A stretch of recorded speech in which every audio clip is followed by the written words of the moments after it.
Coming off a loss to Eintracht Frankfurt, we've got to get back on track. But things aren't going to get any easier in this Bundesliga schedule with Hertha and Bayer Leverkusen coming up in the next 2 weeks.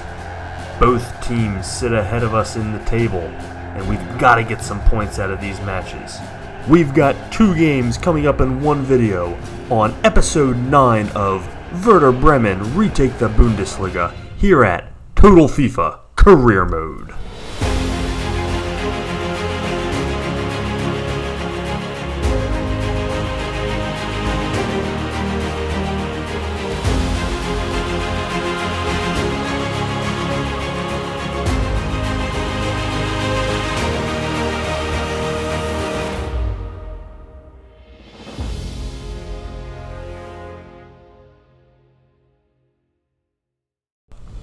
Welcome back. This is episode 9 of Werder Bremen Retake the Bundesliga, and we're back at home.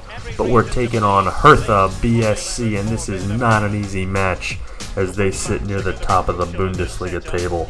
We're going to go back to the tried and tested 5-3-2 lineup that's worked so well for us before and see if we can't get back in the win column. You see Josh Sargent. He's taking the place of Johannes Eggestein, who's out with that broken toe, so he's going to get another chance to prove himself. While we're getting set up here, don't forget to hit that subscribe button for us down below. You can also follow us on Twitter at TotalFIFACM, where we have game recaps, thoughts on FIFA Career Mode, adjusted sliders, and more. And of course on Instagram at Total FIFA Career Mode, and at our website, TotalFIFACareerMode.com. Getting underway here against Hertha. It's good to be back at home. We're going to see if we can get the home crowd behind us. Hertha's been a high-scoring team here in the Bundesliga, and our defense has not exactly been stellar as you see them on the attack early. There's Maximiano saving us. As always, he's really been the key to any defensive success we've had this year. It's certainly not the back line. 10 minutes in, you see them building again. They've had the possession, they've had the attack, and right off the bat, an early goal from point-blank range beats Maximiano on the near post. You saw a little trip up. The official gave him advantage play. I wish he wouldn't have, but it was probably the right call. And they're able to find the back of the net early on, and it puts us in a 1-0 hole. You see there, Foden with just a little trip, but they're able to maintain possession, unmarked. My defense drawn to the ball, not the man. And at that point, Maximiano's in point-blank range. There's not a whole lot he can do. It looked like he had the near post marked, but he did not. David Selke, he's up near the lead, if not leading the Bundesliga in goals, which is probably not what the bettors had odds on at the beginning of the year. But nevertheless, he's up there in the lead, and he gets one on us. So now we got to play from behind. 17 minutes in, Hertha on the attack again. Able to get the stop, but this has been a relentless attack by that Hertha offense, and you can see just shot after shot, possession after possession. Maximiano doing the best he can. The defense unable to clear, finally gets it out of there. Story of our season so far, inability to clear the ball after the first shot, and goals coming on attempt 2, 3, 4. Works a lot better when Maximiano makes the save himself. Coming in after a foul, the 35th minute. A pseudo corner here as they're on the attack again, dribbling around, firing a shot. Oh, beautiful save. I'm not sure if that was going to be on net or not, but it was damn close, and I'm glad he caught it. So we're going to get to halftime. There's not a lot of action here in the first half. 1-0. You'll notice you didn't even see us on offense, and I assure you, had there been any offense to show you, I would have been happy to do so, but there wasn't. The entire offense came from Davy Selke on the Hertha side. And we really barely even had an offensive possession. You can see 1 shot on target, none on goal, to 9 shots from them. Outshot 9-1, and all 9 of them on target, meaning the only reason we are in this game is Luis Maximiano. Possession, we are actually down on possession, which is almost unheard of for us. It's almost an even split. So essentially, Hertha is dominating this game.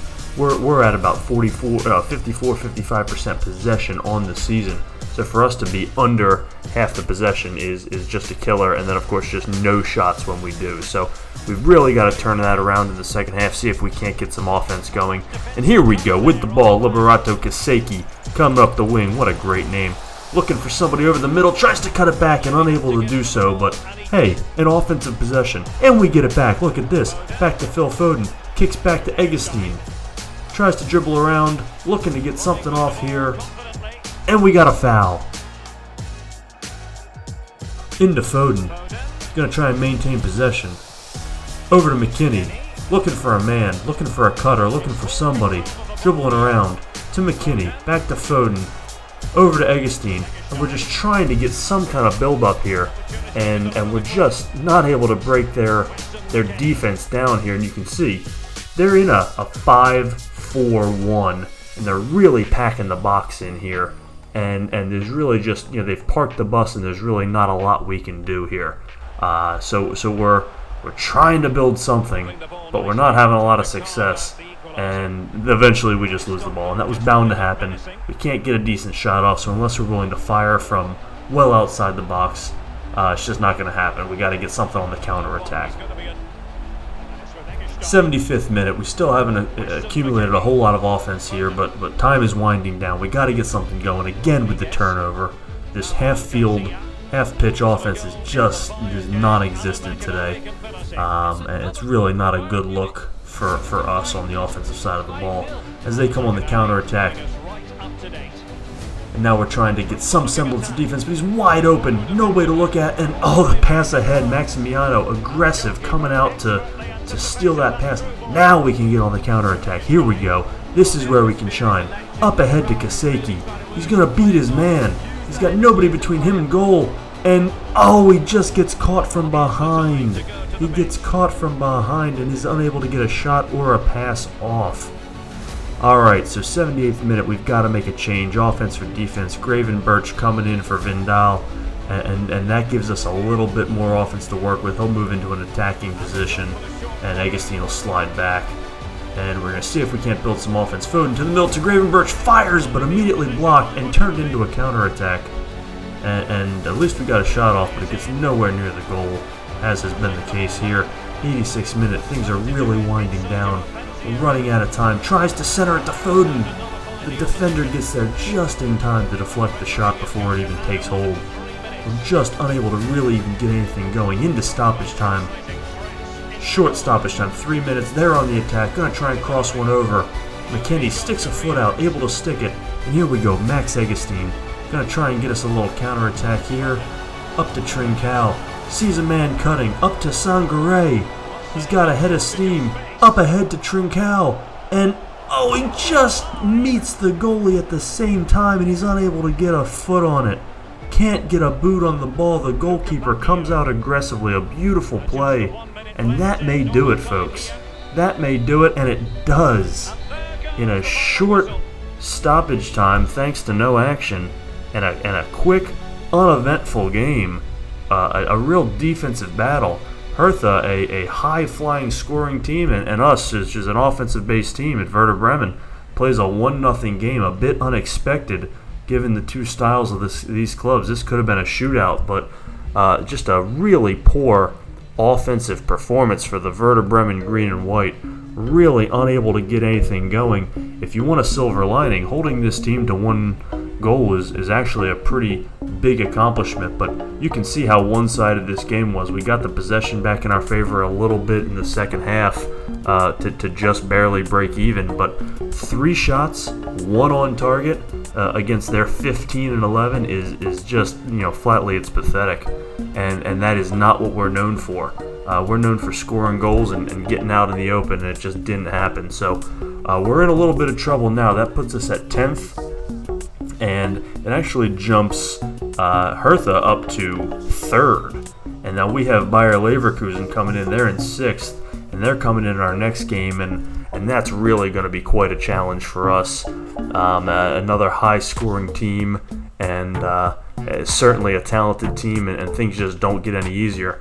And then to make matters worse, in this career, Bayer Leverkusen has acquired Gabriel Jesus from Manchester City. I guess he's gotten tired of waiting for Sergio Aguero to retire or move on, and Leverkusen went out and got the young Brazilian, and it looks like he's ready to make a debut. He may not have even played for him yet, and so that's just one more thing we're going to have to fend off in the Leverkusen attack. All right, for this game, we're going to go with a 3-4-2-1 that you saw there. It's not that different than the 5-3-2 we've been playing a lot of. We're bumping the wing backs up the middle, so they're playing a little bit higher up the pitch. Still got the 3 center backs. It's a lot of the same philosophies and the same spacing. I'm actually just trying to get a little more spacing in my areas in the middle of the field. You can see Leverkusen and the attack that they have. This is a high-scoring team with, once again, another top of the Bundesliga scoring table type striker. Of course, we have one of our own in Phil Foden, who was shut out last game, but as were all of his friends. But he's been right up there with some of the best scorers in the Bundesliga as well, so we can certainly go strike for strike with them. Do have a bit of a defensive lineup out there with Weston McKennie playing up in an attacker's role and an extra defender in the back line to fend off the Leverkusen attack, but we've got plenty of offensive firepower, so if we have to get into a shootout, I think we're well equipped to do it. Early on in the game, Leverkusen on the attack, and you can see we're in basically a 5-4-1 when we're back on defense. That's kind of how this formation plays when we're back against our own net.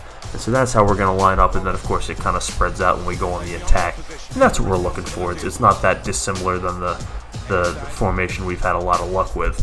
Now we're getting on the counter attack. Kaseki up to Eggestein. Manages to hold on to possession and up ahead to Trincao. And he's got a lot of space because he was offside. Well, that's why. But that's all right. Good attack, good look, and he was clearly offsides by that's a mile in football. So no issues there.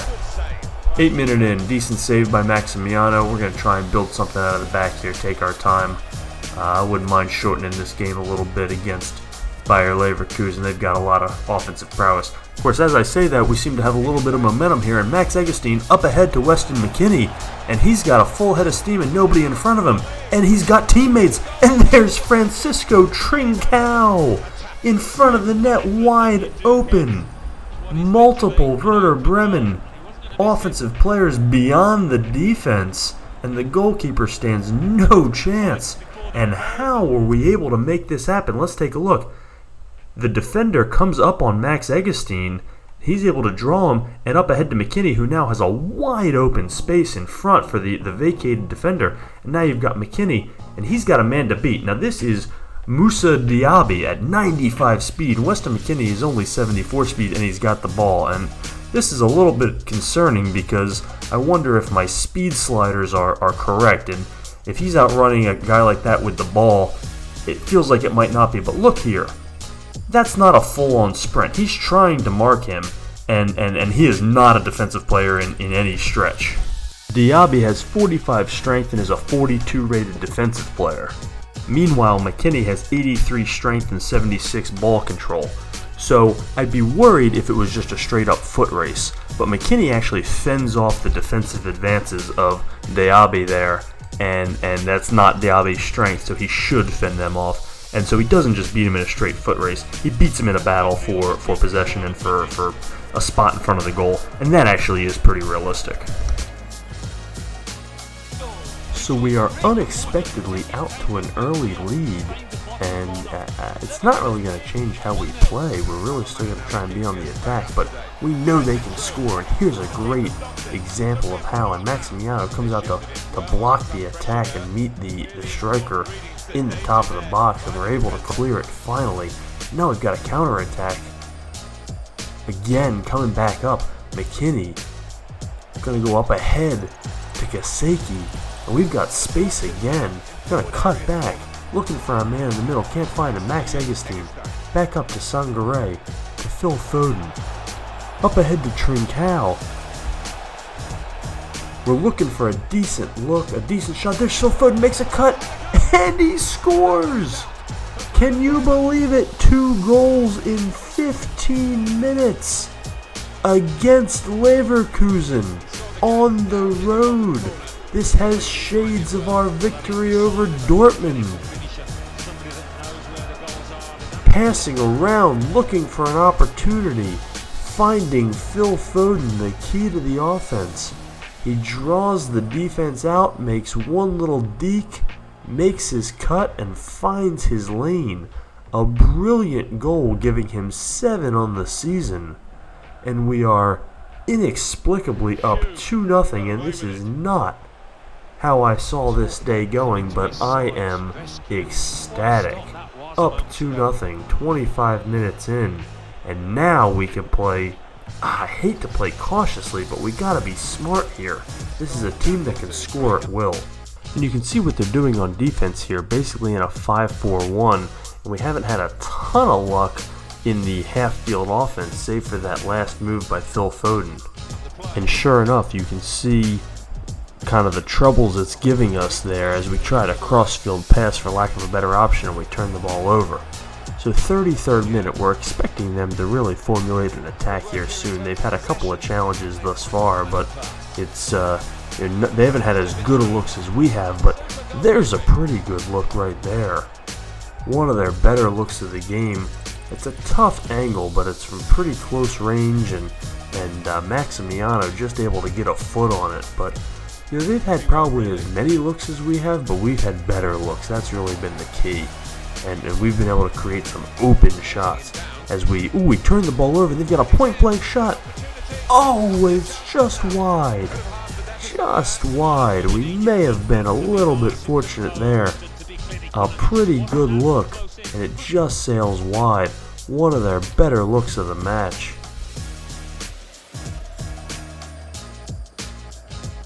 So you can feel the pressure coming on for Leverkusen. There it is again. A turnover deep in our own zone. Looks like a one-on-one matchup. Augustin just getting enough of the attacking player so that he's forced to fire a long shot, and Maximiano is able to fend it off with no problem. But you can feel their pressure building. So coming up on the end of the first half, and we're back on offense and unable to get a shot off, but we're able to maintain possession. We're into stoppage time now. And okay, going in up 2-0, but we'll see what we can get out of this possession. Hopefully we don't give the ball back. Just trying to build a little bit here. Up ahead to Sangare, and here comes Augustin on the cut. We've got to run, and it's a third goal. Max Augustin doing a little shimmy. He shimmied his way in front of the goal, beats his man, who was not on the back line. You can see the midfielder trailing him right there. Just does not stay with him. And Augustin with fantastic instincts. Let's see how he got so open.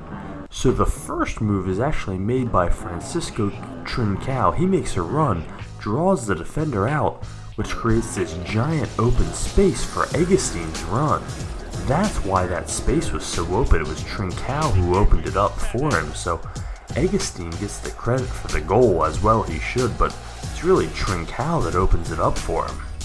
So we go into the half up 3-0, and you can see we've been in control of this game. We're maintaining possession a little bit more than them. We've got more shots on goal.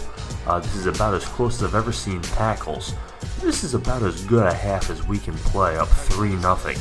So we're coming out in the second half. It'll be interesting to see how Leverkusen responds, and you can see right off the bat the pressure that they're going to put on us. And I was expecting this, because this is what FIFA does. You get up a couple goals, and all of a sudden they go into a little bit of superhuman mode, and they start pressuring big time. And you can see all of a sudden now the tackling has gone up, and it's like we've adjusted a slider, which of course we have not. So we'll see how long this lasts. There you go. We're unable to clear. They're firing off a shot, firing off another shot. There's Maximiano coming up with a big save. And you can see just a difference in the pressure from the first half to the second half. And normally it kicks in after a goal or two, but this Leverkusen team really just has not been responsive today. Maybe their morale is down. Who knows what it is, but they have really not shown up to play. But they're definitely responding more early in this half as they come up with a corner, and this is a tenuous position, and there's a goal. As we're saying it, there's a goal. to make it 3-1 on a very unique corner. The short corner, he almost goes out of bounds, chips it up, and it doesn't hit the post. Well, it does off the head of the Leverkusen attacker, off the post, right to Badashil, who then slams it off of Simakan's face, and we've just got no chance at that point. Right into their, right to their feet, and Maximiano has no chance. And all of a sudden, we've got a 3-1 game, and I'm not feeling too comfortable despite the lead. But between that goal, a quick goal, and the pressure they've been putting on us, you see this pressure still going, and you could it's just so much different than it was in the first half.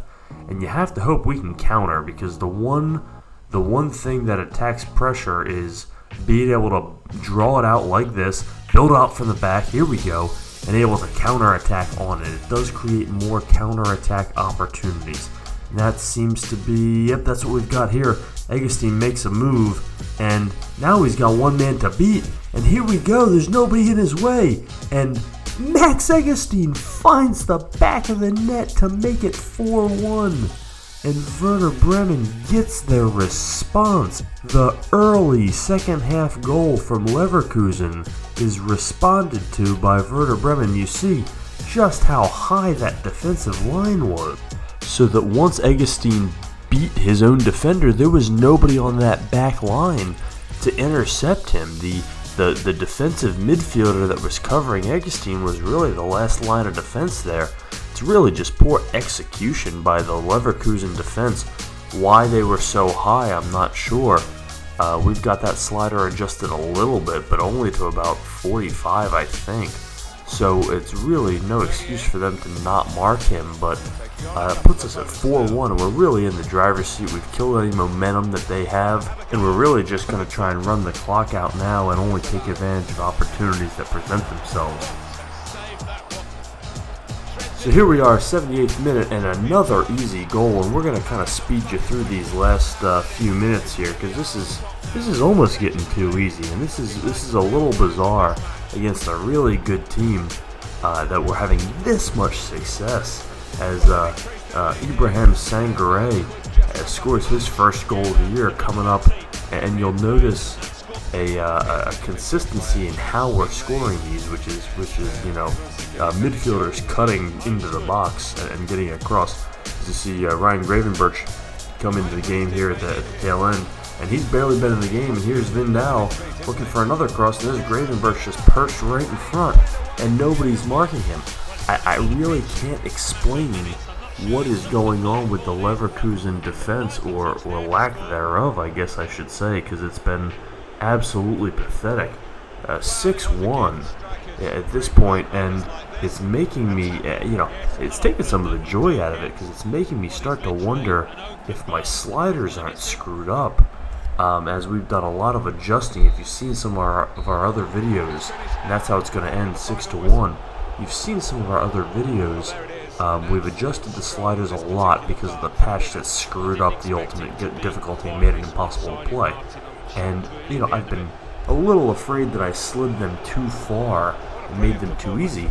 But at the same time, we've had the same sliders now for 4 games. We had the big win over Dortmund. We had 2 straight 1-goal losses to tough teams, but they were evenly matched games. And then we had this game. And, this was about as one-sided as it gets. This felt like playing on an entirely other difficulty level altogether, like kind of middle of the pack. You can see the stats here, a little one-sided, 53-47 on possession. They outshot us. So it's not like it was that one-sided, but somehow we turned 13 shots on target into 6 goals. They turned 14 into 1. So you have to ask the question, are the sliders too easy? And they're not new. We've been using them. And I think that's the answer is, this kind of game makes you wonder, we've been using the same sliders for 4 straight games now. And so there shouldn't be any question there as to what the difficulty level is. So what changed, right? Why did we win this game 6-1? Well, this is the first game we've played since the most recent patch, the CONMEBOL patch on March 3rd. And, There was no mention of changing things on Ultimate difficulty, but EA's been known to screw this up and not tell us, and adjust things and not tell us on things, so you never know. So we got to test this out. How are we going to do that? Well, after this game, I replayed it. I replayed it 4 different times, same lineup, same formation, same sliders, everything, and I played 4 different first halves, and I didn't get to any first half in a better situation than down 2-0. I was getting smoked. I played 4 first halves, the equivalent of 2 games, and my aggregate score was 11-0. I didn't score. Now I just scored 6 goals. Same difficulty, same sliders, same team, and then I replayed it 4 times in 4 first halves, and I scored 0 goals, and I gave up 11. So, what the fuck, FIFA? And I posted a thread about this on Twitter, where it's actually realistic that these kinds of things happen. I could play a team like Bayer Leverkusen, and I could beat them 6-1, and it might be the only time I beat them out of 10 games. It would actually be less realistic if I came out and beat them a bunch of more times. Then I would know the sliders are screwed up. So I think we have to chalk this up to just Werder Bremen having a good day, Bayer Leverkusen having a bad day, and this kind of stuff happens over the course of league football season. And that's all this is. We got a great win. We had a dominant performance, and it really just built some momentum for the course of our season, and we're going to try and build on that for the future, and we're not going to think too much over this. That's going to do it for this double episode. This is episode 9 of Werder Bremen Retake the Bundesliga. Don't forget to subscribe down below if you haven't already, and follow us on Twitter at TotalFIFACM, where we talk about this career a lot and everything FIFA related. And of course on Instagram at Total FIFA Career Mode, and on our website TotalFIFACareerMode.com. Thanks for joining us again. This is episode 9. This is Total FIFA Career